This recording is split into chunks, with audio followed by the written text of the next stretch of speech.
Welcome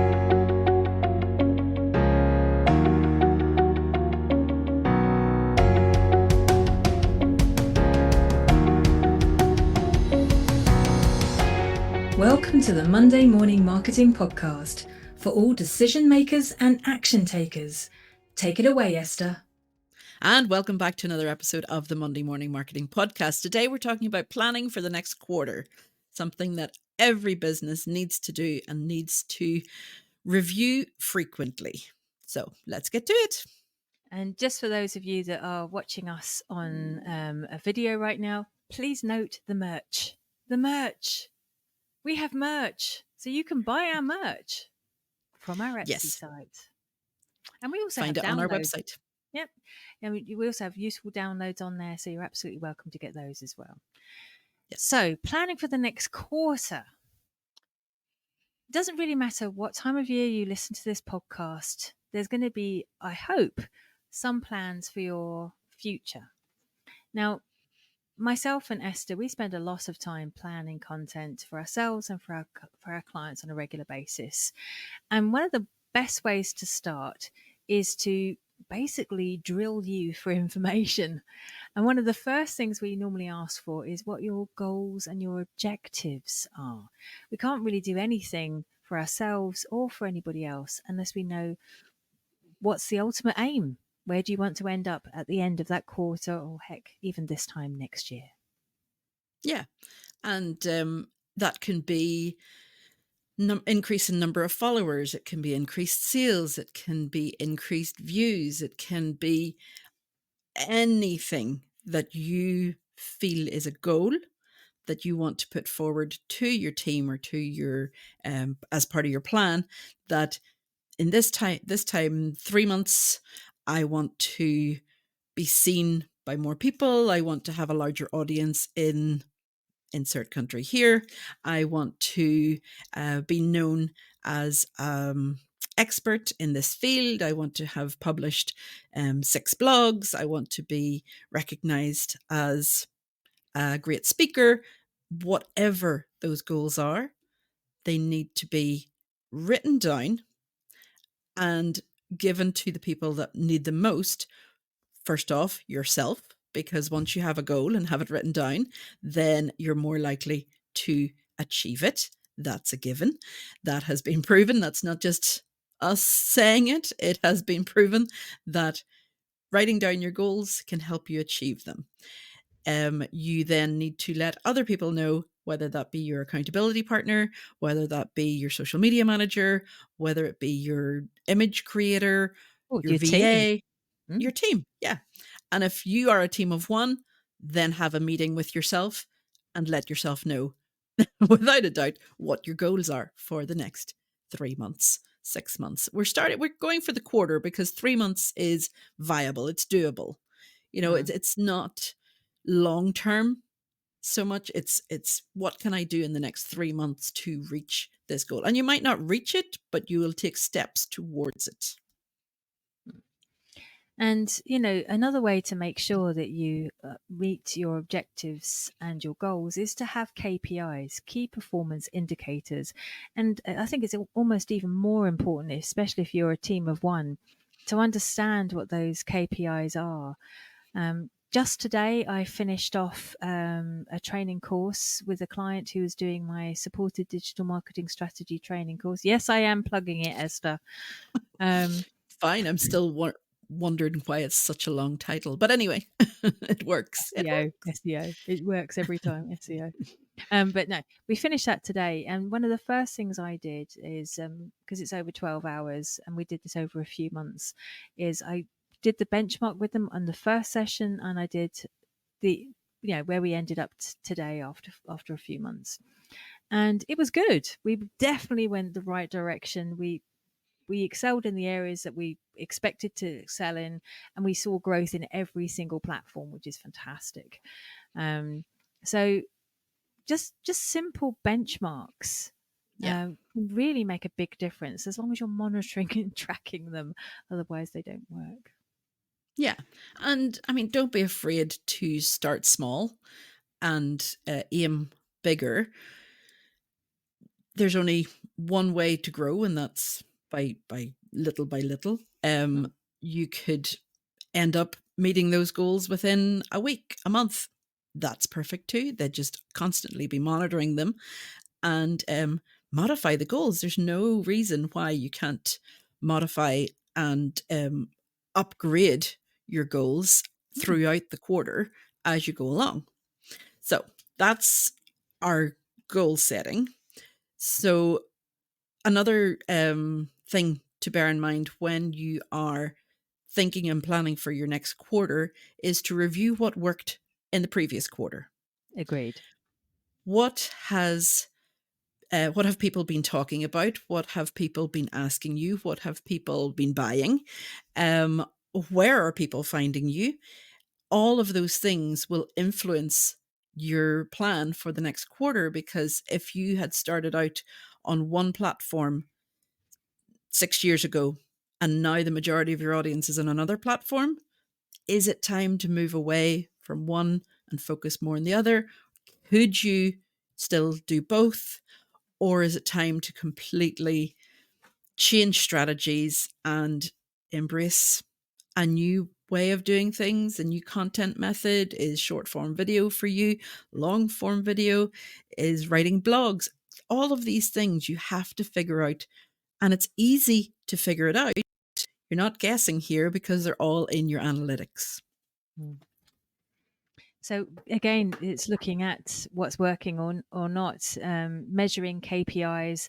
And I do like the fact that she's made those suggestions there about the places that you can track stuff. So now we've understood our goals, our objectives, our measurements, our KPIs, and we're better understanding what's working or not. Obviously, it'd be great to drop stuff that's not working as well. Yeah. Let's get down And to don't be afraid to do that. No, Don't be don't afraid be. to drop stuff that's not working. There's no point in going, oh, but I've always done. Doesn't matter. No. Doesn't matter. So now we've done all that. As we're planning ahead, and so far what we've been doing there is doing a bit of both, backwards and forwards, looking forwards and looking back a bit. Now we need to start strategizing. And my best suggestion to you over the next quarter is to, first of all, book your days off. It doesn't matter whether you are a team of one or whether you've got a large team. You better understand your assets if you've got your days off booked in. It also gives you time to manage your time better. And, you know, where do you need to spend your budget more? Where you need to prepare your audience better?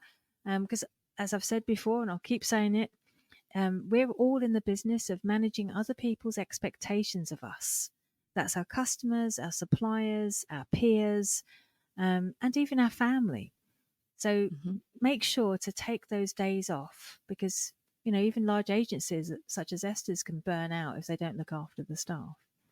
Yeah. Then put down anything that you've already got planned. So myself and Esther, we've got lots of events booked up over the next quarter, between going to awards and events and networking. You know, we've got those already in our diary and booked off.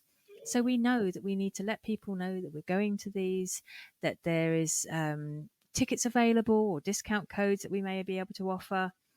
Yep. So, you know, that's already in. What else do we Yeah. need to let our audience know about, Esther? We need to let them know about any special days. So, for example, in our industry, there's Social Media Day, there's International Podcasting Day, special days of the year. As a cancer survivor, I like to recognize World Cancer Day, things like that that can be added into your strategy, into your social media plan, that doesn't look out of place. I mean, there's no point in doing Talk Like a Pirate Day if it's not something that either works with your brand or you as a person. Just saying. Yeah. So that's the stuff that we know that's coming up, that we're already committed to. Maybe we've already bought our tickets, that sort of thing. But then there may be stuff that you'd like to go to. Maybe they've not put up the dates yet. Maybe it's not available online yet. Or maybe that you just need to conduct more research to find out about it. I mean, we didn't know about all the networks that we go to until we researched them or we heard about them. So maybe there's other conferences, networks, events that you should be going to, and on an ongoing basis. So every quarter, heck, even every month, Mm-hmm. you need to do a search and see, do I need to go there? Is that where I'm going to find my customer? Yeah. Yeah. So that's you're setting your goals. That's looking back, looking forward, planning into your diary what events you're going to be having, when you're not going to be available. Even when you're at events, you might not be available for clients.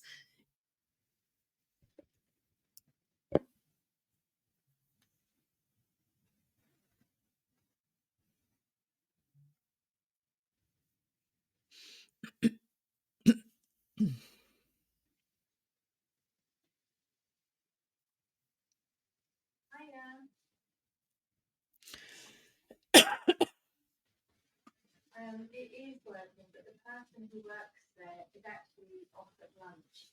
Would you mind asking the guys in the coffee shop to take your bag, and I will go and collect it shortly.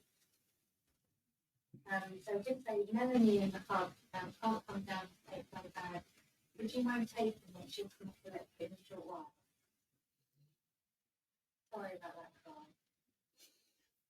Okay, thank you. Bye.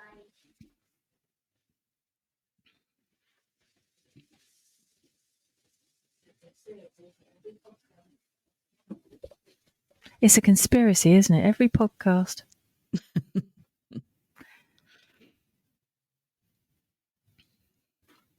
Right. So that's looking back at our goals. That's looking forward to what's coming up. It's checking what's worked. It's um, managing expectations, because even when you're at events, you might not be able to answer your clients, or your clients might decide that they'd like to go to that event as well. So I hadn't those are thought of all that. very, very good things to include in your social plan. When you're planning for the next quarter and you've looked back at what has worked, check the frequency of your posting. See if it's worth posting every day to a certain platform, or whether it can, 3 days a week would be better, or whether it's not working at all, like I said earlier. See what time of the day people are most likely to be online to engage with you. All of these things can help you reach your final goal. And don't forget to include call to actions in your social media posts. Because if you want to grow your numbers, if you want to grow your followers, if that's one of your goals, then including something like share this with your friends and family could be a good way to increase those goals and reach those goals faster. But don't rely solely on vanity metrics, please. They don't pay the bills. No, they really don't. So, what else do we need to plan for the future? Well, one of my favourites, I go back to it all the time, is a SWOT: your strengths, weaknesses, opportunities, and threats. And the reason why I mention this is because it means that you're constantly working on the areas that you're maybe lacking or deficient in, your weaknesses and your threats. And I hope it also means you're actioning and moving any opportunities that you've not made time for in the past. Now, actioning these things could be getting a virtual assistant, it could be getting extra training, it could be just making sure you're committing a certain amount of time every week or every month, maybe to video creation or content creation.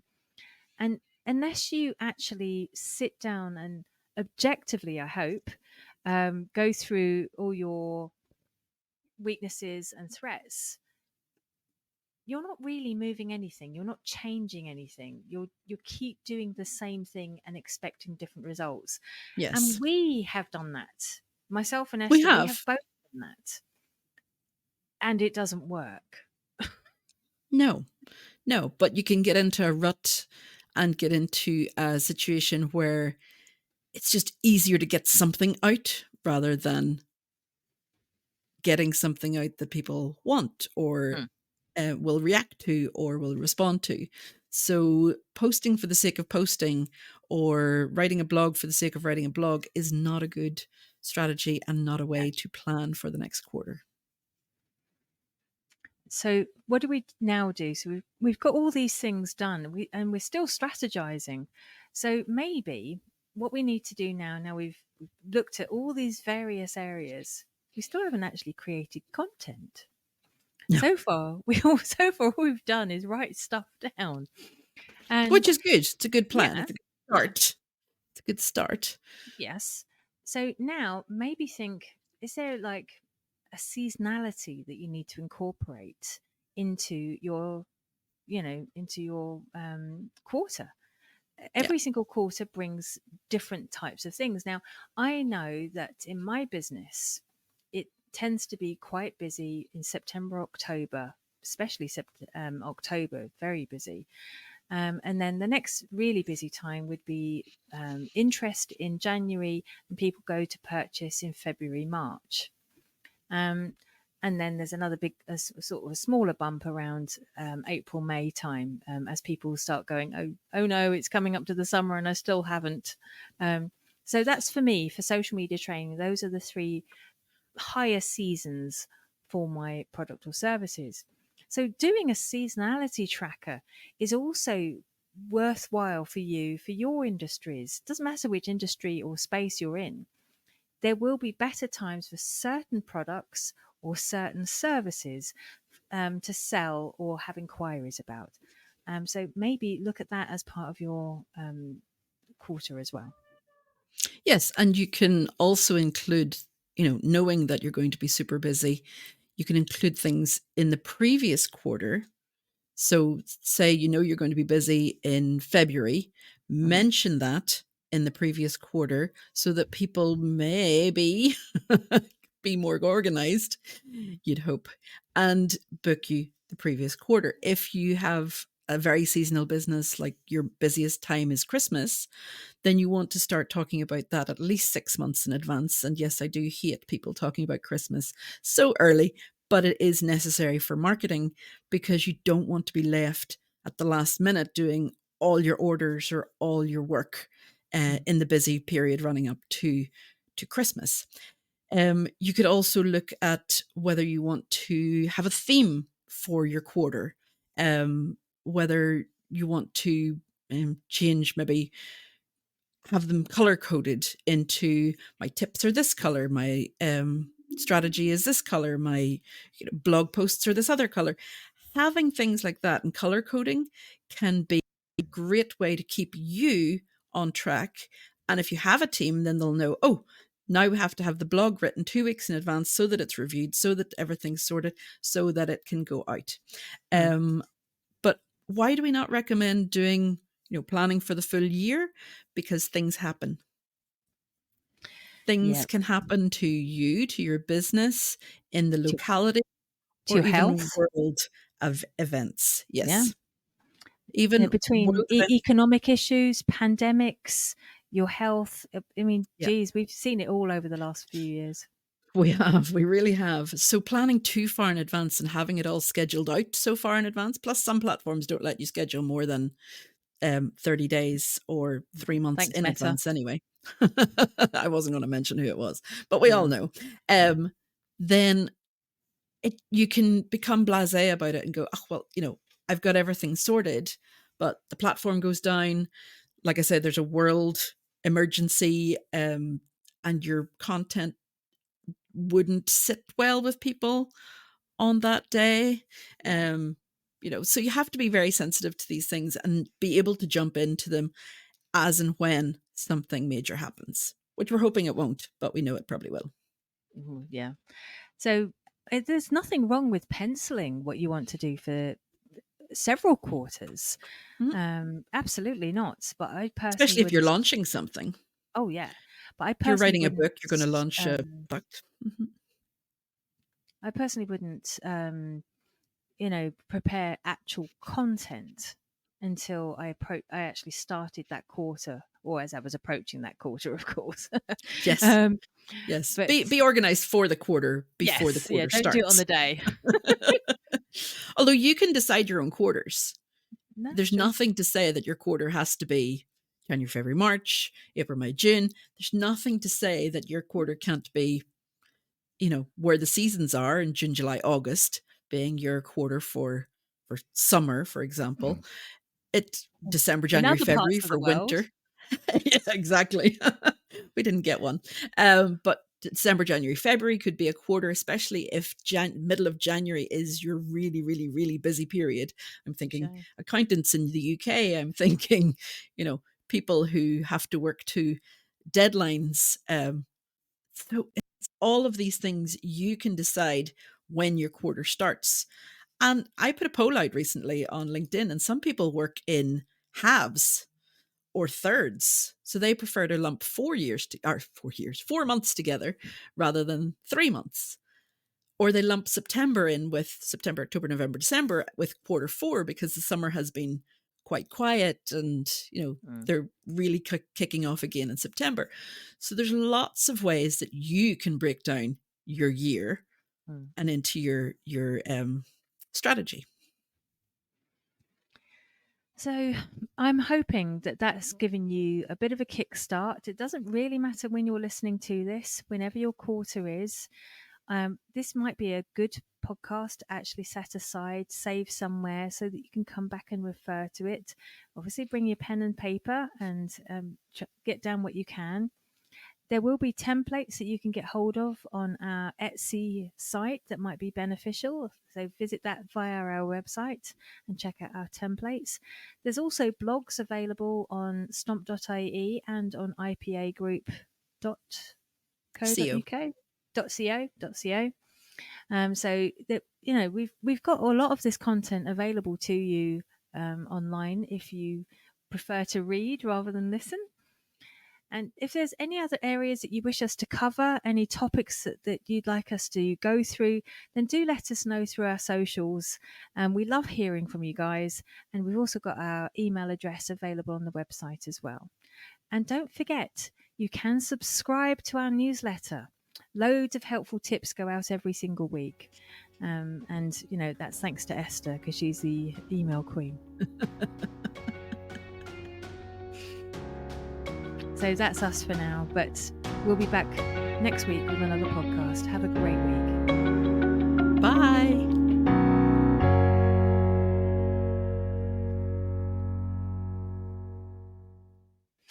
Do you think when StreamYard create the videos, it will show the moment where I absolutely Of course. laughed my eyeballs off? Do you know what When you happened? drop the lid. You drop the lid. I could hear I it. didn't I didn't drop a lid. That was my cat trying to jump from the table onto the cat gym, and they slipped and dropped a book off the side of the table and then was hanging by their nails onto the cat gym trying to stay on. Bear in mind, this is my three-legged cat. So this made it even funnier. Why didn't you pan the camera around so everyone I can would have enjoy it? loved to, but I didn't want to disrupt this. But I was absolutely losing it. Seeing this poor cat. That was so funny. Oh, poor Mallow.